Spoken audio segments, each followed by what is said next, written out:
Estamos en este nuevo episodio con Eugenia Sicabo, periodista, socióloga y crítica literaria. ¿Cómo surgió tu interés en la literatura?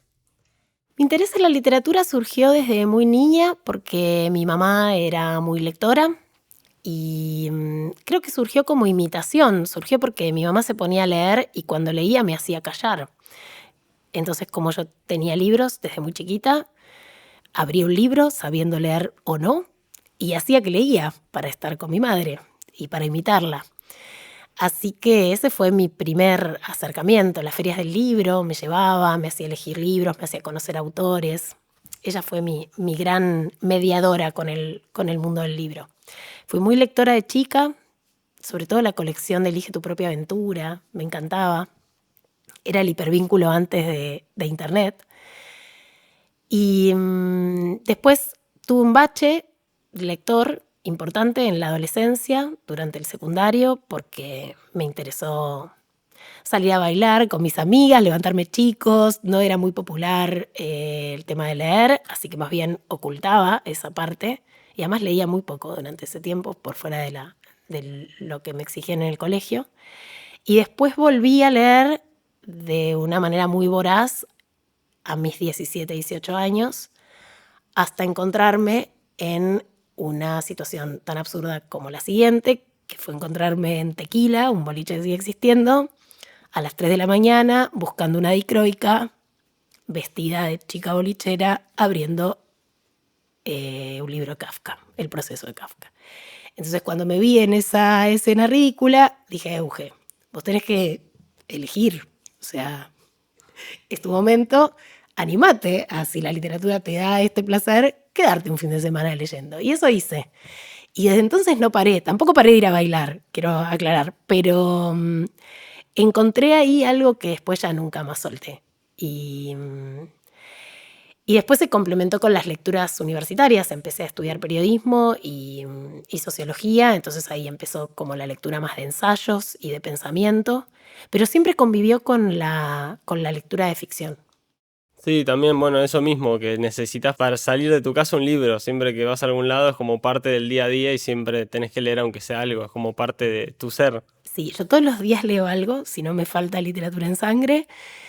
Y es verdad, yo salgo de mi casa, no puedo salir de mi casa sin un libro. Es mi plumita de Dumbo, porque aunque no esté previsto que vaya a esperar o que tenga un tiempo muerto, si ese tiempo muerto aparece, yo abro un libro y no estoy en la espera, no estoy en la espera de un banco, no estoy en la espera de un bondi, no estoy en la espera del tren, no estoy en ese lugar, estoy en el lugar que me propone la lectura.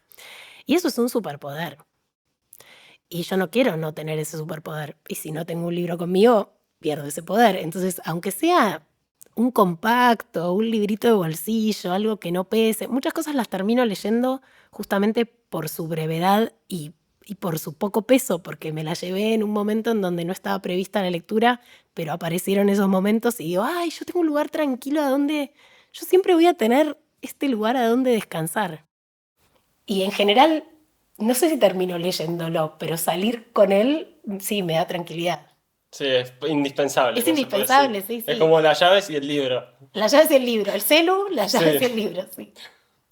¿Y cómo estudiaste sociología? ¿Cómo combinaste esto con la literatura? ¿Sentís que analizás los libros de una forma distinta habiendo estudiado sociología o no necesariamente? Sí, claramente.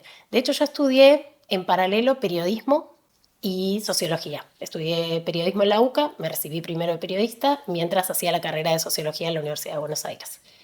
Y empecé a trabajar muy joven de periodista. Empecé en la revista Hecho en Buenos Aires, que es un proyecto social que sigue vigente, tiene más de 20 años, que vende la gente en situación de calle, con una cobertura de temáticas sociales, que además estar estudiando sociología en ese momento también me daba teorías para leer el mundo y para leer esos informes que hacía sobre la problemática de la gente en situación de calle y otras cuestiones, porque era una revista muy, muy amplia. Y creo que mi lectura de la literatura, como mi lectura de la vida, está atravesada por las teorías sociológicas, que son programas de percepción del mundo, en última instancia. Las teorías feministas, las teorías sociológicas. Así que sí, hay una lectura que yo hago de los textos que no viene de la formación de letras. Yo no pasé por Puan, yo no pasé por la Universidad de Letras, no tengo el canon con el que se formaron los estudiantes de letras, aunque después terminé llegando a buena parte de los textos que son la sugerencia de esa formación. Mi llegada al periodismo cultural en realidad fue a partir de esa revista, pero por trabajar en esa revista llegué a la revista La Mujer de mi Vida, que explica buena parte de mi devenir como periodista cultural y como crítica literaria, que fue una revista cultural que se hizo durante 15 años, de la que yo participé más de 10. Y en esa época, que corría los principios de los 2000, yo podía vivir de una beca de estudiante de la Universidad de Buenos Aires y de trabajar en Hecho en Buenos Aires y en La Mujer de mi Vida, y pagaba el alquiler con eso. Era un momento del periodismo cultural y de los medios en papel que, bueno, hoy es impensable porque las tiradas eran muy altas, los compradores eran muchos, los lectores eran muchos. Y a partir de ahí empecé a escribir reseñas en el diario Perfil, en el suplemento de cultura del diario Perfil. Y Gerardo Rosín, que era un periodista muy conocido de radio y televisión argentino, era muy fan de la revista La Mujer de mi Vida, muy lector, y nos invitaba a los integrantes del consejo de redacción a distintos programas que él hacía. Y una vez me invitó a un programa que él tenía en C5N que se llamaba Esta Noche, a fin de año, para hacer una recomendación de libros que leer en las vacaciones. Yo llevé 5 libros. Y esa ida y vuelta con Gerardo salió muy bien, y me llamó en el verano y me dijo, ¿vos te animás a hacer lo mismo que hicimos a fin de año, pero una vez por semana? Porque pienso hacer una vez por semana un programa de libros que se llame Esta Noche Libros. Y así empecé a hablar de libros en la tele, gracias a Rosín. Yo jamás había pensado en hacer televisión hasta ese momento. Y me encantó, me encanta el medio, me encanta. Al principio fue un desafío porque yo pensaba, yo voy a hablar de Lolita de Nabokov en 3 minutos 25, voy a ser una boluda. O sea, ¿qué voy a poder decir de una obra literaria que me marcó tanto en ese tiempo? Y fue como un ejercicio de traducción, de difusión, y me gustó mucho hacer periodismo cultural literario de divulgación, o sea, de hacer que las cosas que a mí me conmueven y que leo, yo tengo ganas de que las lea el mundo, o sea, que les pase algo similar a lo que a mí me pasa en la experiencia lectora, que me da un montón. Y bueno, era una joda y quedó, porque desde entonces... Claro, sí, cómo transmitirlo en el medio, además la exposición distinta que por ahí no estabas habituada, de repente estar en televisión es un cambio importante. Bueno, yo tenía, en ese momento estaba haciendo el doctorado, gracias a una beca de CONICET, mi doctorado en Ciencias Sociales, y claro, eran registros absolutamente diferentes, ¿no? Los de la investigación académica y el discurso televisivo. Pero sí, me muevo bien en ambos registros. Me gusta hacer esas dos cosas. Al día de hoy sigo haciendo las dos cosas. Y también en una de las entrevistas dijiste que las artes pueden cambiarte la vida, que le pueden cambiar la vida a la gente en general. ¿Cuáles son las obras que a vos más te cambiaron tu vida? Las obras que más me cambiaron la vida. El Cuarteto de Alejandría de Lawrence Durrell.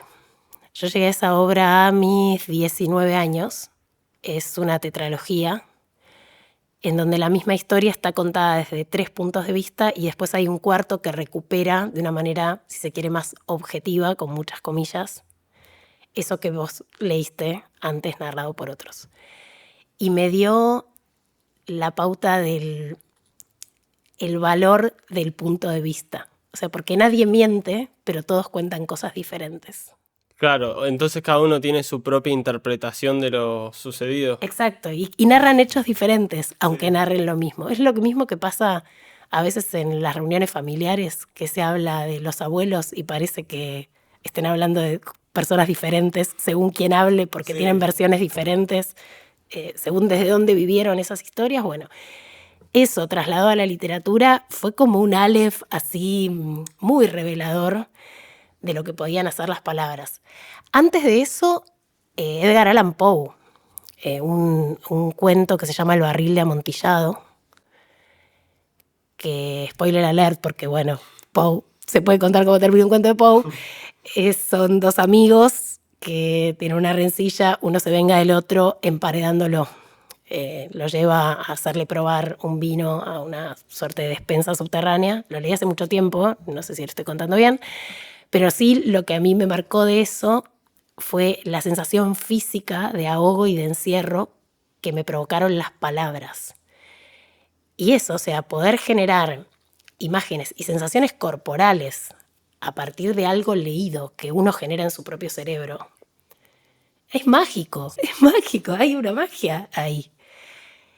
Entonces la destreza literaria del Cuarteto de Alejandría fue como, hay alguien que puede hacer esto y lo puede contar. Hay algo que a mí me encanta del estilo literario, cuando crean mundo a partir de las palabras que usamos cotidianamente, ¿no? Pero ordenadas de otro modo, esas mismas palabras hacen que uno perciba la misma realidad, con otra cadencia, con otro ritmo. Lo mismo me pasó al leer a Carver, la primera vez que llegué a Raymond Carver, un cuentista norteamericano, que tiene un estilo muy lacónico de frases cortas, que todas las... fue el primero que a mí me dio cuenta del in media res, ¿viste? Cuando la acción ya está comenzada y que no te contó nada antes de los personajes y no te va a contar nada después, solo te hace testigo de algo que está pasando, como si fueras un mosquito en esa habitación. Y esto también lo puede hacer la literatura. Esos son los que se me ocurren ahora, pero debo estar siendo injusta con buena parte de mis... Con Wilde, Oscar Wilde, que tiene máximas maravillosas para pensar la vida y para pensar ideas revolucionarias. Y después, la que me cambió la vida posta fue Simone de Beauvoir, cuando leí El segundo sexo. Leí El segundo sexo a mis 21, 22 años, y cuando llegué al capítulo de la madre, dije, las mujeres podemos no ser mamás. Breaking news. Pero fue muy revelador, porque yo hasta ese momento no lo había pensado seriamente, pero pensaba que iba a ser madre por decantación, por portación de género. Y cuando la lectura me habilitó a esa posibilidad, dije, ¡ay, qué alivio! Es como se me desanudó un nudo que yo no sabía que tenía en la boca. Empecé a andar por la vida más liviana. Y eso, bueno, no tiene que ver con la ficción, es un ensayo, pero cómo los libros te pueden cambiar la vida literal, porque esa idea me habilitó a pensar un montón de otras ideas en torno a mis posibilidades vitales. Sí, eso también es interesante porque por ahí uno piensa algo por tradición, sea esto o hasta la religión misma, porque Total. se le inculcó y cuando le dan una otra mirada o uno se lo cuestiona es como, mira, esto también puede ser de otra forma, y es como, mira qué revelación. Bueno, Sí. ahora citas la religión. El que me cambió la vida también es Feuerbach. Eso fue una lectura de la universidad. Y después el marxismo y el materialismo histórico. Porque Feuerbach dice, voy a hacer Feuerbach para principiantes, pero que no es Dios quien crea al hombre a su imagen y semejanza, sino el hombre quien crea a Dios a su imagen y semejanza. Y algo que puede parecer un aforismo, para mí fue como el emoji de te explota el cerebro. Sí. Porque yo fui desde mis 3 hasta mis 17 años, tuve una formación religiosa, fui a un colegio religioso de monjas. Hice toda mi formación inicial ahí. Y yo era católica, de niña era la niña santa. Y realmente haber llegado a otras lecturas desarmó todo un andamiaje que fue de adoctrinamiento infantil, si se quiere, sí, pero que a mí me acompañaba. O sea, yo era una persona de fe que gracias al pensamiento laico cambió todo un sistema de creencias. Para bien, creo yo, ¿no? También fue otro alivio. Un montón de alivios me dieron los libros. Y un montón de permisos me dio la literatura. Sí, pero es cierto, estos son como cambios importantes al principio. Es como, mira, esto puede ser así. Después ya, bueno, actúas en base a esas nuevas ideas que tenés, pero en el momento es como, pará, ¿y esto qué pasa acá? Y además eso lo tuve que ir a buscar, porque hay sugerencias que vinieron, buena parte vinieron de la formación sociológica, ¿no? En la UBA. Fue un gran, abridor de cabezas. Antes hablaba de despertar conciencias. A mí claramente la Universidad de Buenos Aires despertó mi conciencia en muchos aspectos. Sí, algo que me hizo mucha gracia en una de las entrevistas que diste, que era el éxito en la literatura. Bueno, uno es el pasar del tiempo y ese tipo de cosas. Y después dijiste que si llegaste a estar en una colección de bolsillo fea y barata, es que tuviste éxito. Como que ya trascendiste a tal nivel que ya estás hasta en ese tipo de colecciones. Es que, mira, ahora vos estás viendo parte de mi biblioteca. Buena parte de mis primeras lecturas, de las que me marcaron inicialmente, son unos ejemplares baratos, espantosos. Mi colección completa de Kafka es en una edición horrible, que ya no paga derechos, que ya no se sabe ni siquiera quién es el sello editorial. Pero cuando empezás a ser un lector voraz, bueno, no tenés tanta plata para comprar tantas cosas. Y a lo que llegás es a lo que pasó la prueba del tiempo. Y ya no paga derechos y por eso es de dominio público y muchas editoriales pueden publicarlo. Y son cosas maravillosas. O sea, la calle Corrientes, la avenida Corrientes y después el mundo de los usados. Sí, esa es la consagración. Estar editado por feo. Estar editado 100 años después de haber escrito en papel barato y en un precio accesible para que siga llegando al mundo. Sí, eso también es interesante, que por ahí en el momento hay un escritor que era reconocido, después se perdió en el tiempo y otros que por ahí no eran ni casi leídos, ahora como que se leen mucho más, o en la pintura pasa muchísimo eso también. Es como interesante esto, como que no se evaluaba en su momento, y después es como, mirá lo que hacía este tipo, esta persona. Y en su momento era por ahí se murió de hambre, literalmente, entonces es muy loco esto. Bueno, está pasando mucho con los rescates de escritoras mujeres. Lo mismo está pasando en la pintura, con el rescate de pintoras mujeres. Tuve la suerte de estar en distintas ciudades del mundo en el último año, en Brasil, en Río de Janeiro, en Nueva York, y algo que me llamó la atención de los museos es que empieza a haber colgadas obras de artistas mujeres que en el mismo museo que yo había visitado años anteriores no estaban. Hay una clara visión de recuperación de eso. Lo mismo está pasando con colección de rescates de autoras argentinas, de autoras latinoamericanas. El canon fue muy masculino de la literatura durante la historia entera de la literatura. De hecho, las mujeres tenían que firmar con seudónimo o le prestaban los nombres sus maridos o sus padres. No estaban habilitadas a tener firma. Y eso no fue hace tanto. Entonces, la rémora de eso está súper presente. Claro, porque por ahí a mí yo lo veo como normal que escriban ya de poligénero, pero te vas 100 años atrás y ya no era normal, y 100 años en una sociedad no es nada. Te A vas nivel 50 sociedad. años atrás. 50, Si sí, bien sí, me fue un poco firmaban, más, las pero sí. mujeres eran invisibilizadas. Parecía que cada nueva generación de mujeres escritoras era la primera. Hay algo ahí muy jodido con la genealogía de las mujeres en el arte, porque parece que cada una fue pionera, como que no te cuentan la historia de la anterior. Algo parecido pasa con los apellidos en las sociedades patriarcales, que se va perdiendo el apellido de las madres y solo quedan los apellidos paternos. Bueno, hay algo de ese mecanismo en las artes. Bueno, ahora claramente hay un backlash, si se quiere, una reacción a ese movimiento y hay mucha visibilidad de las escritoras mujeres en todo el mundo y en Latinoamérica específicamente y también en Argentina. Pero porque ahí se está dando algo que creo que tiene que ver con los movimientos feministas, que es que las mujeres somos el 70% de los lectores. O sea, de todo el universo lector, el 70% somos mujeres.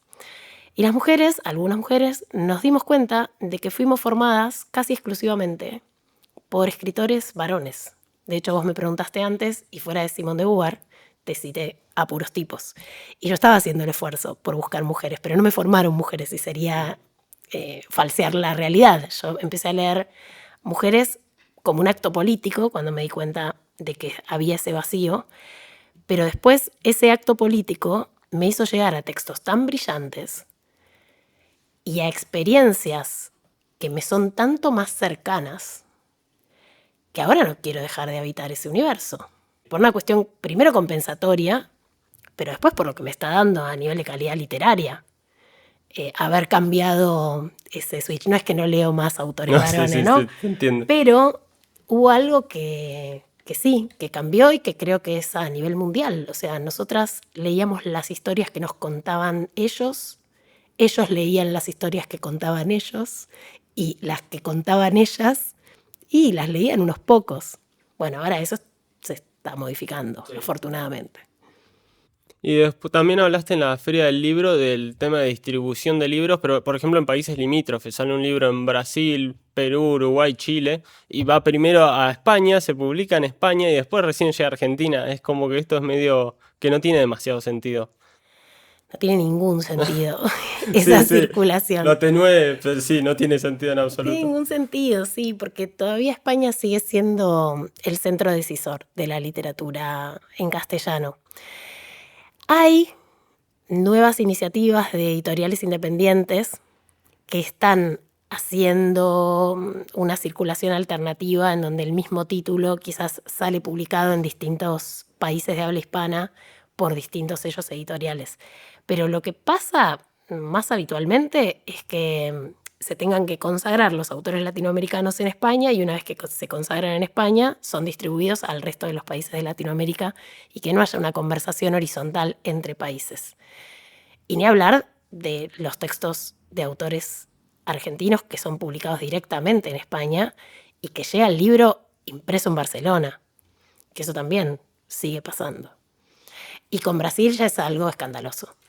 Es escandaloso porque es una megapotencia a todo nivel, también cultural, y como está la cuestión de la traducción en el medio, porque ahí no compartimos idioma, es casi que no miramos a ese gigante que tenemos al lado. Y no lo mira Iberoamérica, no es que no lo mira Argentina.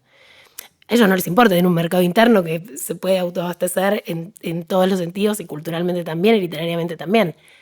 Pero bueno, ahí hay una usina de pensamiento, de historia, una riqueza que bueno, no... Parece que no fuéramos un país limítrofe, es rarísimo. Sí, algo hablaste de los modismos. ¿Cómo es ese tema? Porque si se publica en España, obviamente hay expresiones argentinas o de estos países de la zona que allá no se van a entender del todo. ¿Se adapta allá o no necesariamente tanto? ¿Cómo es eso? Antes ellos volvían al castizo todo, o sea, le quitaban las marcas de localidad. Eso, por suerte, ahora no pasa más. O sea, la literatura escrita en castellano de los distintos países latinoamericanos llega con sus modismos, lo cual te da un acceso a la riqueza de los múltiples castellanos que se hablan, que es hermoso. No sé, yo me formé leyendo a los compactos de Anagrama, muchas gracias Jorge Herralde, pero en unas traducciones espantosas en donde había que googlear qué era, bueno, antes de Google, había que ir a un diccionario No, a sí, ver sí. qué era el albornoz y el jersey, y para mí Bukowski dice polla y tío y hostias y jolines. Y entonces, bueno, si ellos hacían esa operación con la traducción de la literatura, sobre todo del inglés, creo que también pueden hacer el esfuerzo de leer nuestros modismos. Lo nuevo que se está dando, que esto me lo contó una traductora hace muy poquito, es que traducciones que se hacen en España de otros idiomas, o sea, de otros idiomas al español, y que después se van a imprimir en Argentina para distribuir en el mercado latinoamericano, hay traductoras que buscan las palabras que tenemos en común en Latinoamérica, por ejemplo. Si decimos estación de servicio, solo se dice así en Argentina. Eso no lo va a entender nadie. Pero si decís gasolinera, aunque vos no digas gasolinera, sabés Sí, a qué te sí, se estás entiende. refiriendo. Entonces, buscan como... porque hay más acuerdos entre los significantes de Latinoamérica que del castellano que se usa en España. Entonces eso es algo nuevo, que están de las traducciones de otros idiomas que vienen del español de España, se hace una suerte de, no lo quiero llamar castellano neutro porque no existe tal No, castellano sí. neutro, pero hay un esfuerzo de buscar cuáles son las palabras que compartimos en Latinoamérica. Y eso es algo nuevo y es algo interesante. Y después está la tradición de traductores que tenemos en Argentina. Digo, acá Cortázar ha sido traductor, César Aira es traductor, tenemos grandes escritores que se han encargado de traducir obras y en algunos casos lo hacen al rioplatense, Ah, sí, sí. que bueno, a mí me encanta leer traducciones al rioplatense. Yo no entiendo a la gente que dice, ay no, pero me hace ruido que digan que usen el voceo. ¿Y por qué te hace ruido? Si es como hablas. ¿Cuál es el ruido? El Totalmente. ruido es puro cipallismo cultural, o sea, es como porque estás capturado de que lo tuyo es peor. Sí, y es muy loco porque no sé, en España escucharán con el acento español todas las series y las cosas. Acá es loco porque si está en español, está doblado a Latinoamérica, como si fuera un idioma, pero no dicen voz ni hay un montón de cosas que no usamos, pero ya lo vemos como normal porque desde chicos vemos con esa forma de hablar y es como que está por un lado las series o los dibujitos cuando somos niños y cuando ya somos, y después te lo cuestionás y es como, ah, mirá, me parecía normal, pero no hablan como hablo yo. Total. Pero hay experimentos, qué sé yo, ahí yo tengo ¿Acaso no matan a los caballos? De Horace McCoy, que lo tradujeron, lo publicó Notan Puan en una traducción al rioplatense. Es una de mis novelas favoritas. Y fue hermoso leerla del modo en que yo leo y hablo y me comunico, ¿no? A mí me gustan esas traducciones. Bueno, son las menos porque se restringirían a Argentina y Uruguay en este caso. Y ni siquiera porque su voceo se conjuga diferente, porque dicen vos tenés, bueno, tú tenés en realidad.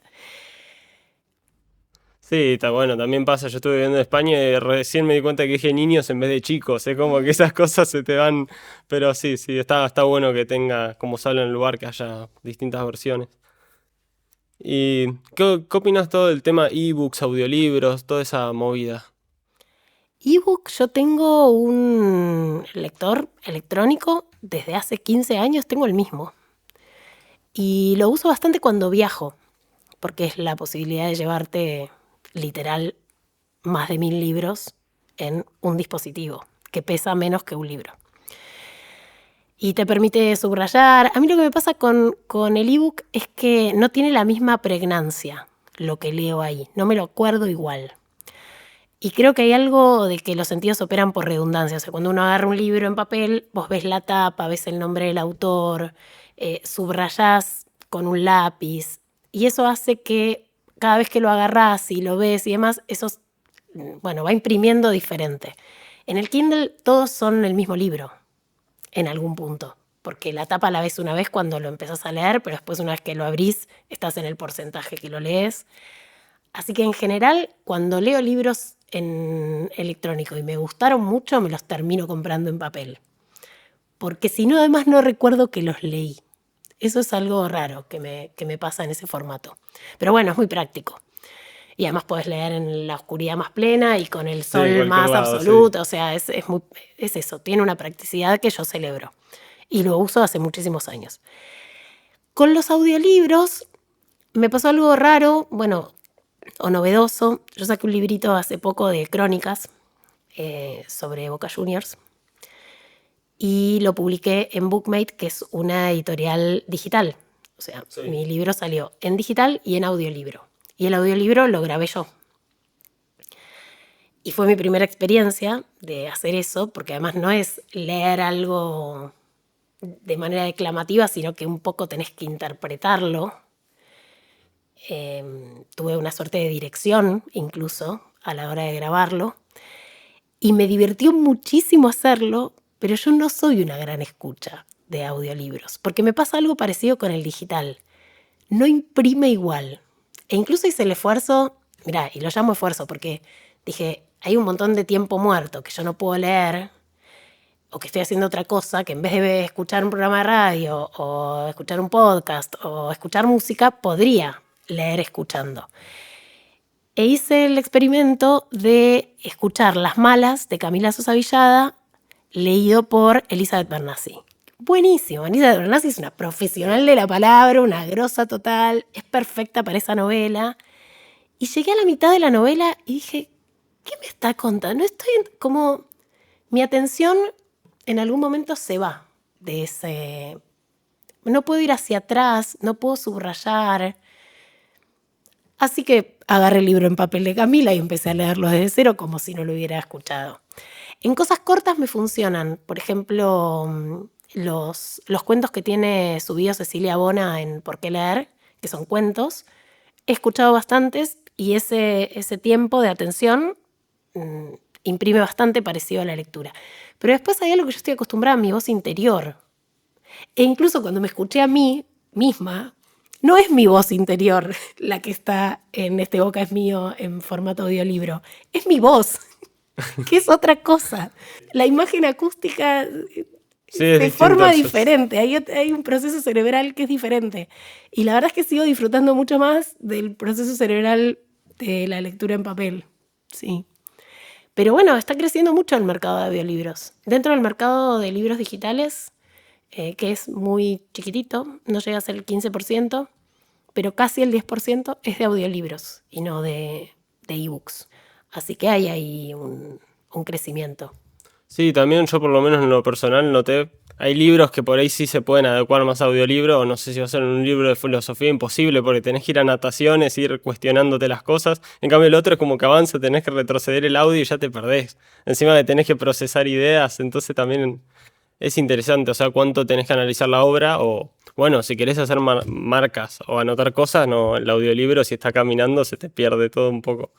Sí, me pasa eso, exactamente lo mismo. La imposibilidad de ir hacia atrás, por supuesto puedes ir hacia atrás en el audio, pero Sí, es más impráctico. sí, no imprime igual, es como otra experiencia.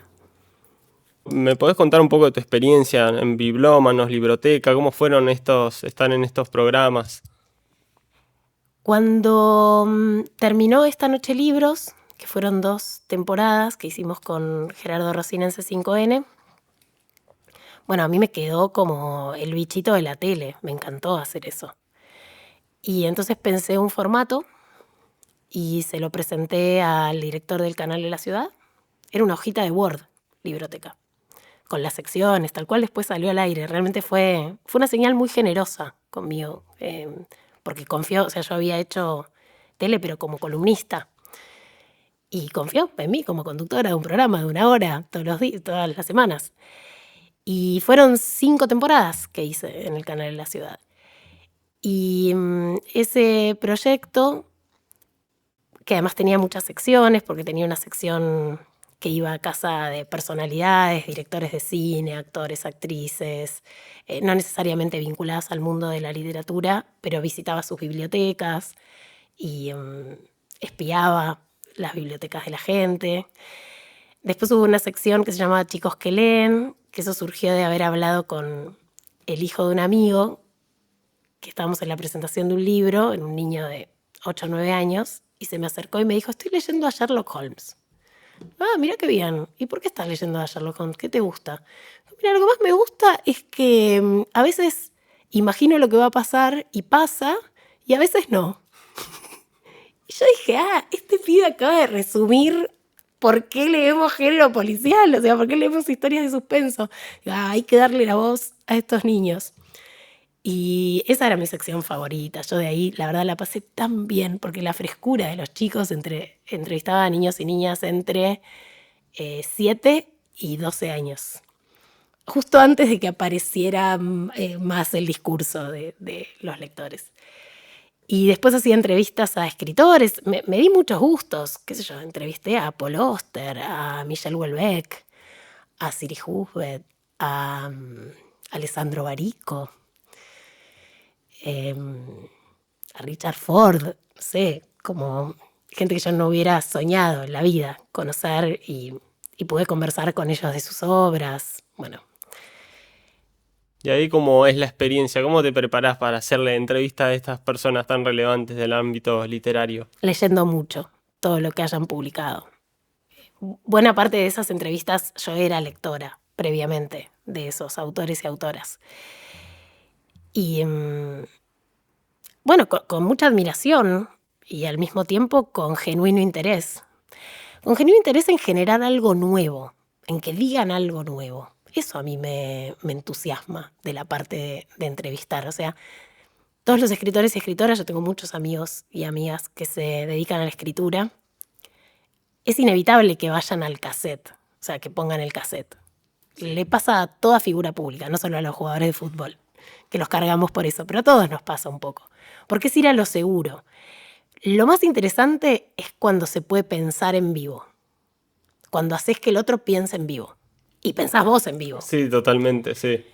Y otra de las cosas es la escucha real.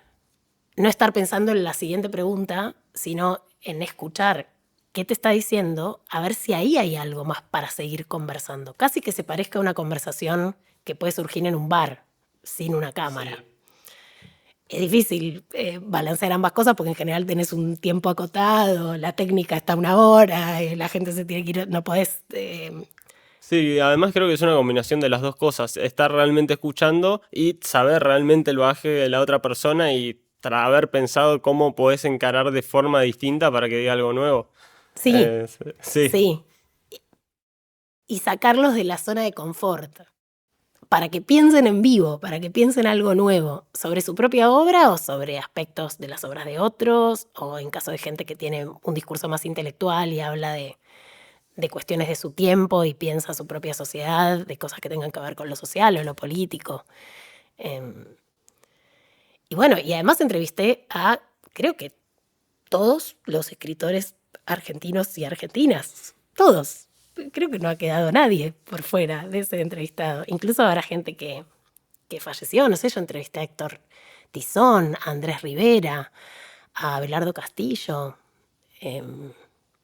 Bueno, son como pequeños tesoros esas conversaciones y es un privilegio que además haya testimonio y eso está en YouTube. sí, sí, está todo, Está sí. todo en YouTube. Vayan a buscarlo a YouTube. Libroteca. Pongan Eugenio Sicabo, Libroteca. Y después, Bibliómanos, lo empecé a hacer en paralelo al último año de Libroteca. Eso fue una idea de Martín Teitelbaum, que era el gerente de programación de la televisión pública, que quiso llevar a la televisión pública un formato original para hablar de libros. Él es una persona muy lectora. Y nos convocó a Maximiliano Tomás y a mí, y a Mulata, que es la productora del programa, para que pensáramos desde cero un formato. Y eso hicimos, nos juntamos durante 3 meses a idear ese formato. Era una televisión que dejó de existir hace tan poco, pero bueno, yo tuve el privilegio de trabajar en esa tele, que tenía recursos, que tenía, bueno, sí, sobre todo recursos. Y llegamos a ese formato, que es un juego, en donde cada uno lleva 5 libros y tenemos reglas para que de esos 10 libros quede un top 5 sobre una temática particular en cada uno de los programas. El programa ahora se está emitiendo en la televisión pública como reestreno, porque de ese programa hay muchos capítulos, hicimos 4 temporadas y hay muchos que no están en YouTube. Y actualmente parecen casi estrenos, porque bueno, algunos programas fueron emitidos solo una vez. Y ahí además le dimos voces a libreros, a editores, además de escritores y escritoras, como que quisimos dar cuenta de toda la cadena de valor del libro, o sea, desde el escritor o escritora, pero pasando por la edición, la distribución, los puntos de venta, que son las librerías, y los lectores, porque también había lectores que daban testimonio. Y eso son programas atemporales, porque hablamos de 10 libros, es la excusa para hablar de 10 libros buenísimos sobre temas muy generales: amor, celos, guerra, venganza, familia.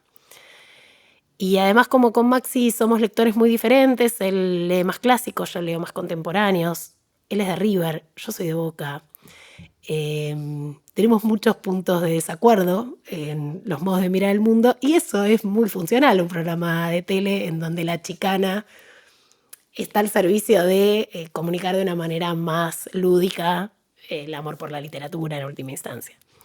Así que bueno, de ahí surgió, del trabajo conjunto nuestro y de la productora Mulata Films, que son los mismos que hicieron Mentira a la Verdad con Darío Stanraiver, que tienen un modo de trabajar con productos culturales con mucho cariño por la imagen. Y ese programa se grababa a 3 cámaras, con un boom, Claro, con todo, sí. se grababa con un equipo de cine, o sea, con jornadas de 12 horas, en exteriores, bueno, no sé. Hoy sería imposible presupuestar ese programa hoy, nadie te dice, bueno, dale, bancamos esto. No porque sea extremadamente caro, sino porque hoy la tele pasa quizás más por el streaming, que es para celebrar, porque todos con un teléfono tenemos los medios de producción. Era lo que queríamos, ¿no? Los medios de producción en nuestras manos, bien, perfecto, los tenemos. Pero vuelve a ser una televisión en vivo con 0 costo. O sea, vuelve a ser un poco la televisión con el helecho. Es el cable de los 90, el cable que se hacía con 2 pesos, con mejor imagen, porque hoy grabamos en 4K. Sí, otros recursos, Digo, y pero yo va también hago cambiando. streaming en la Futurock, en el programa de radio, o sea, y soy consumidora de streaming a favor del formato, pero para pensar formatos de televisión como los que a mí me gusta hacer, y bueno, no, o sea, se necesitaban un equipo, porque hoy en el streaming, que lo veo, ¿no? Eso cambió un montón. Uno es productor de contenidos. En el caso de si seas mujer, sos tu propia maquilladora. Sos tu propio camarógrafo, microfonista. O sea, todo eso eran Claro, puestos de trabajo. sí, que todo uno, que uno haga todo y bueno, también Bueno, pero eso la calidad se así ve se en la nota, calidad, no hay es manera de evidente. que no impacte. Porque yo no soy una profesional del maquillaje, ni una profesional de las cámaras, ni soy iluminadora, no soy DF, no soy directora de fotografía. Bueno, Bibliómanos tenía un DF. Claro, es que cuanta más gente saques para que haga todo una, peor va a salir porque uno está haciendo malabares como... Sí, Es inevitable, se ve en la calidad del producto. Entonces hoy yo veo los domingos a las 17 que están pasando Bibliómanos en la televisión pública, y digo, ay, qué ganas de volver a hacer un programa con esa estructura, sí. ¿no? Para hablar de libros, porque está puesto al servicio de comunicar un bien cultural, en última instancia. Pero bueno, si me escuchan inversores, ya saben, me escriben, @Eugenia Sicao. Y también comentabas que te gusta la literatura que no te deja tranquila. ¿Qué quieres decir con esto exactamente? Ah, que me encanta que me incomoden. Me encanta incomodarme leyendo. Eh, Últimamente yo estoy leyendo cosas muy revulsivas. Estoy leyendo autoras como María Fernanda Ampuero de Ecuador, que tiene imágenes como muy escatológicas, muy fuertes, muy violentas. Eh, Mariana Enríquez de Argentina, Samantha Schweblin. En otro aspecto, saliendo como de la literatura que ahora se agrupa como el New Weird, ¿no? Esta nueva categoría como de ficción extraña. Pero hay otras cosas que perturban. El uso del lenguaje puede perturbar. Autoras argentinas como Fernanda García Lago, que hace algo con el castellano que no hace nadie, que adjetiva cosas que nunca hubieras pensado que podían convivir en una misma frase. Eso también me parece incomodante. O sea, no tiene que ver con la trama, también tiene que ver con el estilo. Yo soy fan de autores como Rafael Pinedo, el autor de Plop, o Lamborghini. Digo, estoy poniendo ejemplos realmente quizás muy revulsivos. Y también me gustan cuando me hacen llegar realidades a las que jamás habría accedido de no ser por la literatura. Situaciones sociales y políticas de otros lugares. Yo conozco un montón de cosas que suceden en el mundo y no las conozco por el periodismo. La conozco por abordajes literarios que después me hicieron interesarme por cuestiones políticas reales. Al leer, no sé, autores como Agualusa, que trae problemáticas de países africanos. Eh, sí, para leer novelas que me confirmen lo que sé, no sé, soy el niño de Samba que dice me aburro. Y no obstante, también es injusto porque hay literaturas del yo que también son hipersubversivas y que te hacen pensar las cosas desde otro lugar. Pero sí, busco que me desafíen intelectualmente. Eso busco. O que me conmuevan, o que me llenen de belleza, como pasa con los grandes autores. Ahora tengo pendiente la última novela de Alessandro Barico, que es uno de mis escritores favoritos vivos. Y digo, ay, tengo una promesa de belleza y qué bien la voy a pasar, ya sé que voy a ser feliz durante esas páginas. Y ahí no hay nada revulsivo, ahí hay pura maestría en el uso del lenguaje. A mí me conmueve mucho eso, llevarme subrayados. Y también ver la vida por un rato como la ve esa persona. No sé si te pasa que estás leyendo algo que te propone una cadencia diferente, una sintaxis diferente. Y eso hace que empieces a ver el mundo desde esa sintaxis diferente. No que uno copie Claro, la pero manera de hablar, ¿no? sí. Pero como, ahora veo el mundo como Bárico. Bueno, ver el mundo como Bárico es de un nivel de privilegio que aunque te dure lo que te dura la novela, y te regaló Sí, otra perspectiva, otra sí. perspectiva, sí, sí. Y una perspectiva más bella, más inteligente, más... Y además está el hecho de que puedes conversar con un montón de gente muerta. Eso es genial. Mi biblioteca está llena de gente muerta. Y hay un montón de promesas que todavía no leí de esa gente. Y te hace acceder a modos de vida, clases sociales, estilos, geografías. Eso de que podés viajar con los libros. Bueno, podés viajar no solo a otros lugares, sino ser por un rato otra persona. Es como una realidad virtual antes que la realidad virtual. Sí, yo no me acuerdo qué libro era, pero claro, hace muchísimo, cuando pasaba lo importante, tocaban el campanario de la iglesia y todos iban a ver qué pasaba. Y eso fue como, mirá qué loco esto, nunca se me hubiera ocurrido que esto funcionaba así antes. ¿Cómo es? ¿Que funcionaba? Que si había un suceso importante, como en las iglesias tocaban el campanario para que vayan toda la gente de la ciudad a informarles qué había pasado. Para leer el diario en voz alta. Sí, sí, sí, no sé exacto cómo se informaban, Ujú. pero iban allá a enterarse, a compartirse lo que había pasado. Y eso fue como, mirá qué loco. Porque claro, antes, ¿cómo llega la información? Bueno, me gustaría pensar como en mis redes sociales como una campanita, tipo, salió el último libro de Gabriela Wiener, Atusparia, que salió ahora, hace 4 días. La entrevisté ayer en Marcar como leído en la radio. También eso tiene mi trabajo como periodista cultural, que a veces estoy muy al tanto de las novedades y que elijo esas novedades. Y también, por ejemplo, doy un taller que se llama de clásicos contemporáneos, que es como una excusa para revisitar a la gente que me formó. Y medio que los pongo a prueba y todos resisten, y es hermoso de ver. Es como, ay, vuelvo a leer. No sé, ¿a quién fue que leímos hace poco? A Cormac McCarthy. O vuelvo a leer Sí, McCarthy que vi a en Los Siete Vonnegut. Locos, sí, que hablaban The Road, ¿cómo era? La carretera, De sí. la carretera. Bueno, hice un taller sobre la carretera hace no tanto. O de Kurt Vonnegut, o de Marguerite Yourcenar, o de Marguerite Duras. Y eso es bien arbitrario, es bien por placer que se convierte en trabajo. Hay algo del acervo de todo lo leído que sigue operando en mí al leer nuevas cosas, pero ahora que estoy más señora, yo pensé que no iba a releer nunca. No entendía a la gente que releía. No lo entendí durante años, ¿sí? Pero con todo lo que tenés para adelante, ¿por qué vas a releer? Y ahora que para los talleres solo releo, porque quiero compartir lo que Sí. ya sé que es bueno, es un nuevo universo, porque uno no es el mismo, porque las lecturas que hiciste en el transcurso de la vida operan distinta y resignifican ese texto en la actualidad, porque lo que pasa en lo contemporáneo resignifica ese texto.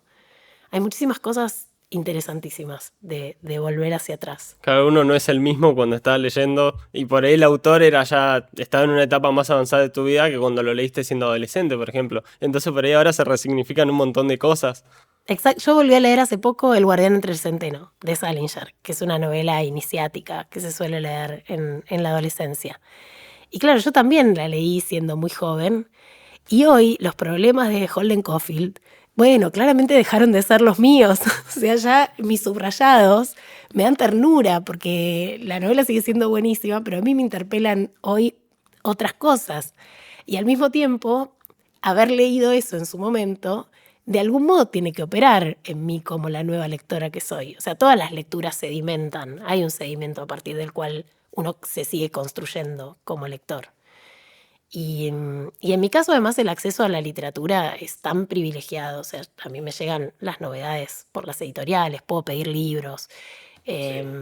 Sigo comprando libros usados porque tengo problemitas. O sea, veo que tengo un hueco de un libro que tenía y no lo tengo y lo salgo a comprar.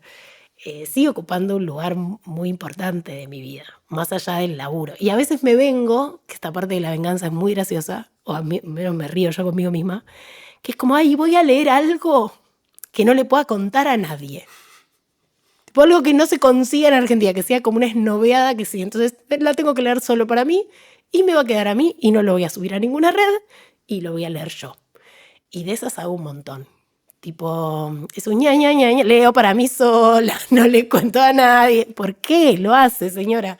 Ah, es una alegría. Es como... Ahí es claramente leer por placer. Y solo por placer. Claro, porque no tiene ninguna proyección de De trabajo. compartirlo. Por eso Y después es sí. mentiroso, porque esa lectura termina 2 años después, yo la termino citando en un taller, o la termino citando en un programa de radio, o la aparece, después Claro, es aparece. que todo es cultura, te va quedando. Entonces, si se da la situación, ya está ahí, ya lo tenés. Exacto, pero en el momento de leer es, Es la idea. ¿por qué lo estoy leyendo? Por nada. O sea, ¿tenés que entrevistar al autor? No, el autor se murió. ¿Tenés que dar cuenta de esto en un festival? Para nada. Es mi pequeña venganza. Sí, también hablabas en un momento de las anotaciones que fuiste cambiando antes que doblabas las páginas. Después que hacías anotaciones en la última página del libro, pero a veces no tienen esa página de, ¿cómo se dice? Página de cortesía. Sí, eso. Sabés un montón, qué miedo. Sabés un montón de mis hábitos. Sí, claro, no, durante 10 años yo hice algo absurdo. Que además perdí toda la... No es que perdí la lectura, pero perdí las notas de esas lecturas porque no había notas, justamente. Le doblaba la página, si era para un párrafo que estaba al principio de la página hacia arriba, en el medio hacia la mitad y después hacia abajo. Pero sin usar un lápiz, porque creía que si usaba un lápiz estaba trabajando. Yo sentía que si leía con un lápiz en la mano estaba trabajando. Bueno, una boludez, no lo hagan en sus casas. Agarren el lápiz, porque después todos esos libros que tengo con las hojas marcadas, no sé qué quise marcar. Pero hace mucho tiempo de eso. Ya. Ahora la manera es, tengo unas notaciones, o sea, si subrayo significa una cosa, si subrayo y tiene un redondelito significa otra, MB es muy bueno, MI es muy importante, WTF es what the fuck, que es como malísimo. ¿Por qué pusiste esto? No estoy de acuerdo, no estoy de acuerdo. Y después, si doblo la página, ahí hay algo que es importantísimo, como, porque si además están todas estas marcas, pero está doblada la página, o sea, Euge, cuando vuelvas a ese libro tienes que volver ahí. Y si voy a dar cuenta de ese libro para trabajar, hay todo un sistema de anotaciones que tengo al final del libro, el lápiz donde pongo la página y lo que quiero destacar de esa página. Y son parecen machetes de la primaria, pero me sirven para recuperar, para reponer el libro. Me pasó en los últimos capítulos de Bibliómanos, muchas veces yo me creo a mí misma en lo que dije o escribí sobre los libros, porque al momento de hablar de ese libro no lo voy a poder releer completo. Entonces repongo un poco del tono y me creo a mí misma. Es una suerte de memento, ¿viste? Memento que se tatuaba y se dejaba mensajitos a sí mismo. En todo el cuerpo, sí. Como perdía la memoria, se creía a sí mismo. Y yo me creo a mí misma en las anotaciones que tengo en mis propios libros. Claro, es que los necesitas, son como cosas mentales que si volvés tenés que saber dónde están, porque si no, no, imposible que te acordes de todas las anotaciones de todos los libros. Exacto. Sería... Pero me pasó algo ridículo, que ahora viajé a la última Feria Internacional del Libro de Nueva York y hice una serie de entrevistas ahí para un programa que va a salir en breve en YouTube, y no podía viajar con los libros físicos, pues no podés, bueno, sería, si no, no llevaba ropa. Entonces le saqué fotos a cada una de las páginas que yo tengo, no a las páginas del libro, sino a mis propias anotaciones. Y con eso pude armar entrevistas, como si tuviera el libro ahí. Dije, muy bien. Al final es una cosa de almacenero, ¿eh? O sea, si te los muestro es gracioso. Pero a mí me sirve. Y repongo trama y estilo y cosas que quiero destacar del libro. Claro, es que de alguna forma hay que catalogar las cosas para poder encontrar el análisis que hiciste en su momento. Para hacerlo bien, lo debería digitalizar, porque pierdo el ejemplar en papel y pierdo todo. Pero bueno. No está digitalizado aún. Sí, ¿cómo ves el tema de adaptaciones de libros a películas, series? Y es tan vasto el universo, algunas salen muy bien, algunas salen muy mal. No tengo una opinión generalista sobre eso. Hay grandes adaptaciones, hay libros muy malos con grandes adaptaciones y libros muy buenos con pésimas adaptaciones. Se me ocurren dos. Seda de Alessandro Barico, que es una obra maestra. Su adaptación, que la hizo Hollywood, no tiene absolutamente nada que ver con el espíritu del libro, ni con la sensibilidad, ni con aspectos fundamentales de la historia. Y después un libro como El Exorcista de Blatty, que el libro es bastante flojo, la película es maravillosa. Y después hay películas que están a la altura del libro, qué sé yo, Lo que queda del día, Los restos del día de Ishiguro, después que la que protagoniza Anthony Hopkins con Emma Thompson. Eh, o La naranja mecánica de Kubrick, basada en el libro de Burgess. O Sueñan los androides con ovejas eléctricas de Dick y Blade Runner. Yo casi que me olvido a la hora. Son lenguajes tan diferentes. De hecho, en Libroteca había una sección que se llamaba Cine versus Literatura, que por suerte no está en YouTube por los derechos, porque pasábamos pedacitos de las pelis en el aire. En el aire podíamos pasar eso y después en YouTube lo bajaban. Pero yo celebro que no está porque yo no estoy más de acuerdo conmigo. No estoy de acuerdo para nada con la Euge que hacía esa sección porque era muy injusta con el lenguaje cinematográfico. Y realmente son códigos diferentes, son lenguajes diferentes que se rigen por premisas diferentes. Y es muy difícil que como lector fan de un libro, uno fijó su propia lectura de ese libro. Y el director o la directora de cine fijan la suya. Es un lector con el privilegio de fijar su lectura en otro formato. Y nunca va a empatar a la propia. Entonces me parece que tienen que ser analizados de manera autónoma. Sí, O sí. sea, que el libro puede ser un disparador, pero después Sí, son obras distintas, son obras basadas en lo distintas, con mismo. lenguajes diferentes. Sí. Igual hay libros que tengo ganas de que sean adaptados. Bien adaptados. Bien Sí, sí. adaptados, claro. Yo sigo esperando, es una novela que ya la adaptaron 3 veces y una la hizo Tarkovsky. Pero Solaris, de Stanislaw Lem, que es una de mis novelas preferidas, no solo de ciencia ficción, sino de todos los géneros, es una obra maestra, describe un planeta que hoy, entre el desarrollo de lo digital, la inteligencia artificial y demás, se podría hacer el planeta que describe Lem. Que es una locura, que se parece más a un cuadro de Escher. Bueno, o en mi cabeza se parece más a un cuadro de Escher. Y bueno, nadie ha estado a la altura de esa descripción aún. Esa la espero. Y de acá me gustaría mucho que se adaptara a Cadáver Exquisito de Agustina Basterrica, que tiene unas partes de canibalismo grosso, que me encantaría el desafío de cómo pasar eso a la pantalla. La vería, ¿no? Como una película gore, seguramente. ¿Y nos podés contar un poco de tu trabajo en radio? Ahora estoy, hace 3 años, con Juan Francisco Gentile, hacemos Marcar como leído por Futurock, que es una radio que es muchas cosas, porque es una comunidad, tiene una comunidad de aportantes, es una editorial que da uno de los premios más importantes de literatura, que hay muy pocos, que es el premio Futurock de novela.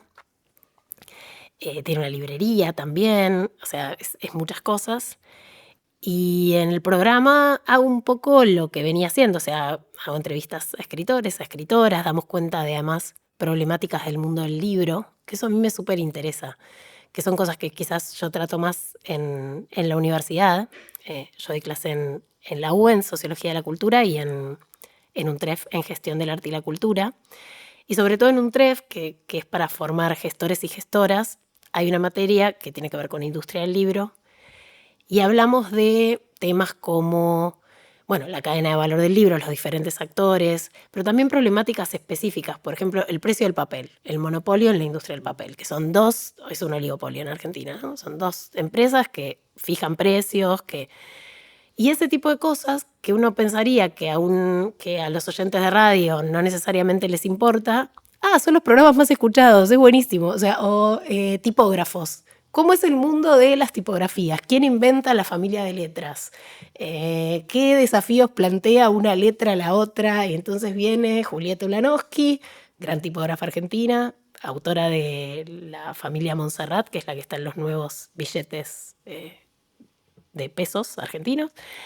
Y ese tipo de cosas, de darle voz a otra gente de la industria del libro, que quizás no es la más escuchada, o ahora lo que está pasando con el programa Sur, que es un programa de traducción que tenía Cancillería, que tiene, pero ahora está desfinanciado, que permitió que buena parte de los autores y autoras argentinos fueran conocidos en el extranjero, porque subvenciona la traducción de obras locales a otros idiomas. Bueno, ese tipo de cosas a mí me encanta darle lugar en la radio. Y bueno, estamos en la Feria del Libro y participamos de eventos, la otra vez hicimos cosas en el Conex. Es como un programa de radio, pero genera otras cosas y otras conversaciones que no solo son quizás dar cuenta de las novedades o recomendar libros, que también lo hacemos, ¿no? Pero bueno, en eso estamos y ya es el tercer año de marcar como leído. Además, después queda en Spotify, ahora está en streaming, entonces también estamos en YouTube.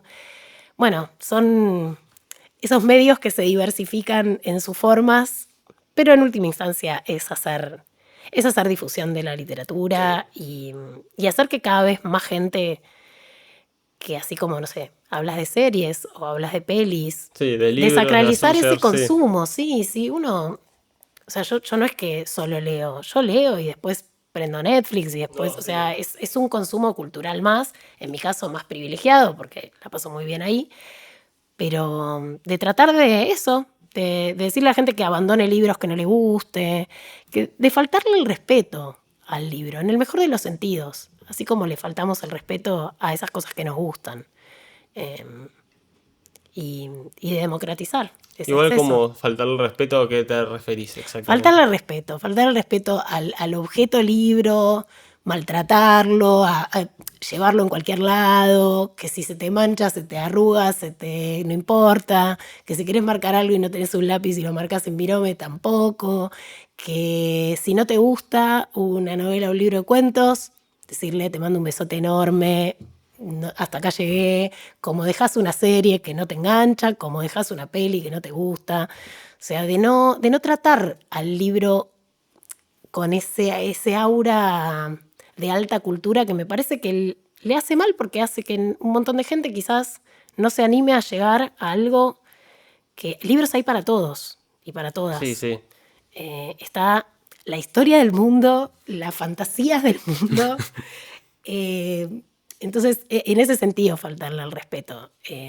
Para respetarlo mucho después, digo, para quererlo mucho después, pero para tratarlo como al resto de los consumos culturales. Sí, de hecho para mí el libro es en lo que más información hay porque no sé ya cuántos años tiene el libro, pero la televisión es algo renuevo, el streaming, ni hablar, todos los tipos de consumo, las series. El libro está desde muchísimo antes. Sí, pero convive. No, convive. Y es una tecnología, viste que es buena como tecnología. Sobrevive a los incendios.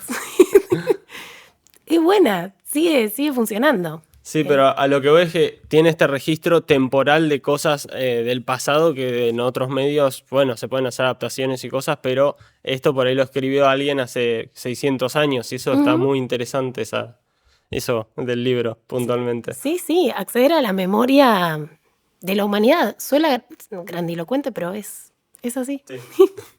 Y bueno, hay más libros de lo que podamos leer en toda nuestra vida, entonces también ver qué querés leer, que no es otro Yo tema. ya tengo más libros en mi casa de los que voy a poder leer en mi vida. Ya me hizo la cuenta un amigo sociólogo hace unos años que lo odié. Porque me hizo la cuenta de primero me dijo cuántos libros yo leo al año, entonces más o menos hicimos la cuenta de cuántos libros leo al año, y que son más de 100, y entonces me hizo el cálculo que si vivo el promedio de una mujer de clase media en la ciudad de Buenos Aires, y hicimos un cálculo de los libros que tengo en la actualidad, yo ya no voy a poder llegar a leer los libros que tengo en la actualidad, lo cual es muy angustiante. Sí. O sea, la parte de Matrix, el I know Kung Fu, me encantaría, como enchúfenme y denme un montón, sí, denme un montón de eso que, no sé, me faltan bochas de Dostoyevsky, de Tolstoy, sí. Y al mismo tiempo digo no, porque el placer no es haberlo leído, sino estar leyéndolo. Entonces el I Know Kung Fu de Matrix no funcionaría. Es un problema, pero es un problema de éxito. En última instancia, es un problema de Sí. abundancia. Bueno, muchas gracias por haberte sumado. Bueno, muchas gracias a vos, un placer.